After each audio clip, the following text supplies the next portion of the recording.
Hello everyone, आज हम class 11 math chapter second exercise 2.2 का क्वेश्चन नंबर 3 देखने वाले हैं। क्वेश्चन नंबर 3 है हमारा। यहाँ पे क्या ए इक्वल टू दिया गया है 1 2 3 4 1 2 3 5, बी दिया गया 4 6 एंड 9। ए बी से एक संबंध है जहाँ पर आर जो हमें दिया गया है एक्स वाई, जहाँ पर एक्स और वाई का अंतर विषम है। एक्स बिलोंग्स टू ए है और वाई बिलोंग्स टू बी द्वारा परिभाषित कीजिए। आर को हमें रोस्टर रूप में लिखना है, तो हम पहले क्या करेंगे, इसका एक आरेख खींच देते हैं। ए हमारे पास क्या दिया गया है और बी हमारे पास क्या दिया गया है।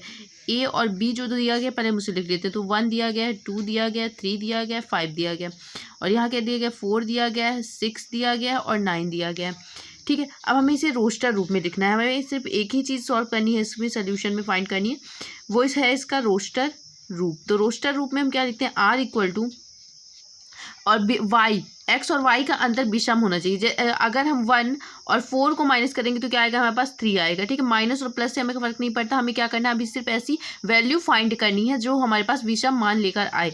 अगर 1 और 6 को हम माइनस करते हैं, ऐसा आप पहले एक बार करके देख लीजिए। 1 और 6 को माइनस करेंगे तो क्या आएगा आपके पास 5 जो कि विषम है।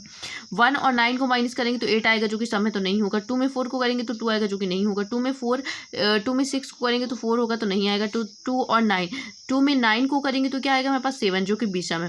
फिर उसके बाद अगर हम 3 में 4 को करते हैं तो क्या आएगा हमारे पास 1 आएगा जो कि विषम है। 3 में 6 को करते हैं तो 3 आता है जो कि हमारे पास क्या है, ऑड नंबर है। इसके बाद हम क्या करते हैं, 3 में अगर 9 को कर दें हम, तो 3 में अगर हम 9 को करेंगे तो 6 आएगा जो कि क्या है हमारे पास, और इवन है, ऑड नहीं है, इवन वैल्यू है हमारे पास, तो हमें ये नहीं करना। 5 से अगर हम 4 को करेंगे तो हमारे पास 1 आता है। 5 से अगर हम 6 को करेंगे तो हमारे पास 1 आता है। लेकिन 5 से अगर आप 9 को माइनस करेंगे तो आपके पास 4 आएगा जो कि हमारे पास क्या होगा, विषम मान नहीं देता। तो ये क्वेश्चन हमारा हो गया खत्म। अब हम आते हैं क्वेश्चन नंबर 4 की तरफ, जो कि हमारा समुच्चय P से Q का एक संबंध दर्शाती है। इसको समुच्चय निर्माण रूप में लिखना है, रोस्टर रूप में लिखना है और प्रांत रूप में लिखना है। तो यहाँ पे आप देखिए जो Q के एलिमेंट है वो सारे के सारे क्या है, यहाँ पे 2 से कम है। यानी कि आप 5 में अगर 2 कम करेंगे तो 3 आ जाएगा, 6 में 2 कम करेंगे तो 4 आ जाएगा, 7 में 2 करेंगे तो 2 कम करेंगे तो 5 आ जाएगा। तो हम इसमें पहली सिचुएशन फाइंड करते हैं, इसका समुच्चय निर्माण। ठीक है, इसका हम क्या कर रहे हैं, अभी समुच्चय निर्माण कर रहे हैं। समुच्चय निर्माण के हम लिए हम यहाँ पे ले लेंगे जो हमारे पास x और y है। तो यहाँ पे हमारे पास जो y है वो इक्वल टू क्या है, x माइनस 2। यहाँ पे आप रख कर वैल्यू देख सकते हैं। और x बिलोंग्स टू क्या है, p, y बिलोंग्स टू क्या है, q। ये हमारा हो गया समुच्चय निर्माण। सेकेंड हमें क्या दिया गया है, रोस्टर रूप इसका लिखना है। बहुत ईजी, रोस्टर रूप तो बहुत ईजी है, मैंने आपको बहुत अच्छे से समझाया है कि हमें क्या करना है, 5 और 3 को साथ में लिख देना है, जिसके साथ बॉन्डिंग हो रही है उसको साथ में लिख देना है, दैट्स ऑल।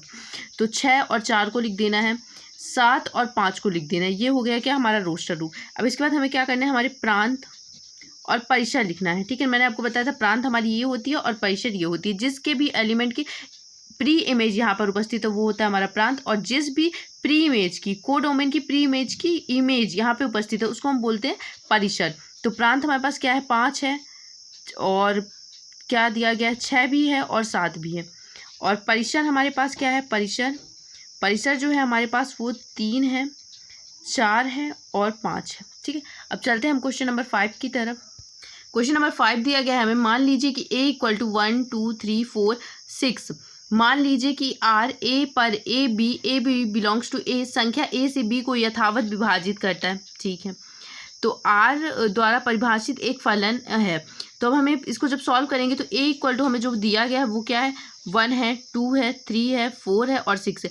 A क्या कर रहा है, B को यथावत विभाजित कर रहा है। तो सबसे पहले हम क्या कर लेते हैं, इसमें पहला जो इसका दिया गया है तो हमें क्या करना है, R का यानी कि रोस्टर रूप पहले हमें लिखना है। तो रोस्टर रूप हम कैसे लिखेंगे, रोस्टर रूप में लिखने के लिए 1 1 को विभाजित कर सकता है, 1 2 को भी विभाजित कर सकता है, 1 3 को भी विभाजित कर सकता है, 1, क्योंकि यहाँ पे बी की एलिमेंट नहीं है इसलिए हमें 1 के एलिमेंट से ही सब कुछ बनाना पड़ेगा। फिर 2 4 को डिवाइड कर सकता है, 2 6 को डिवाइड कर सकता है, और फिर 3 किसको डिवाइड कर सकता है, 3 हमारा डिवाइड कर सकता है 3 को और 6 को। ठीक है, 3 को और 6 को। 4 हमारा किसको डिवाइड कर सकता है, 6 को। 4 को डिवाइड करेगा और 4 6 को भी डिवाइड करेगा। ठीक है, ये हो गया हमारा रोस्टर रूप। अब इसकी सेकेंड फॉर्म में आते हैं, इसका हमें प्रांत लिखना है। प्रांत क्या होता है, ये पहले वाले जो एलिमेंट होते हैं आप उनको सीधी सीधी उठाकर लिख सकते हैं। फिर डोमेन के ये वाले ए वाले एलिमेंट जो होते हैं वो प्रांत होते हैं। तो यहाँ पे आप देख सकते हैं एक ही डोमेन दिया गया है, तो प्रांत हमारे पास बनेगा 1 2 3 4 और 6। इसके बाद हम आते हैं हमारे परिसर में, परिसर हमारे पास क्या होती है, परिसर हमारे पास होती है कोडोमेन। तो यहाँ पे देख सकते हैं आप कोडोमेन में 1 आ रहा है, 2 आ रहा है, 3 आ रहा है, 4 आ रहा है, 6 आ रहा है, यही एलिमेंट आ रहे हैं तो इनको आप लिख देंगे 1 2 3 4 और 6। ये हो गया हमारे पास क्या परिसर। ये क्वेश्चन नंबर 5 भी खत्म हो गया और हम 6 अगले वीडियो में कवर करेंगे।